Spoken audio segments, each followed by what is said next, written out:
Insinyur Joko Widodo mendaftar dan masuk Fakultas Kehutanan UGM pada tahun 1980 melalui bukti.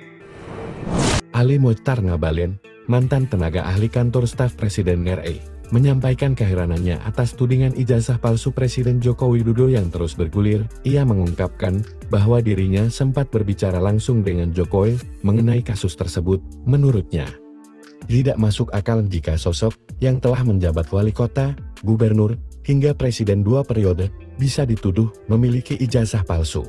Ngabalin menilai para pelapor tidak menjunjung etika dan menyebut mereka mencari popularitas dan penghasilan dengan cara yang tidak terpuji. Ia juga mengungkapkan kecurigaan bahwa tudingan itu merupakan bagian dari proyek besar yang sudah berjalan bertahun-tahun dengan dana besar. Bahkan menyebut proyek ini berlangsung tanpa proses tender.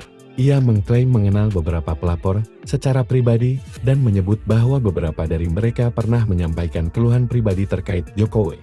Ngabalin menduga motif di balik laporan ini adalah upaya menjegal karir politik Gibran Rakabuming Raka, putra Presiden Jokowi, yang kini menjadi wakil presiden terpilih. Ia pun meyakini bahwa proses hukum akan terus berjalan dan menyarankan agar publik menunggu perkembangan kasusnya.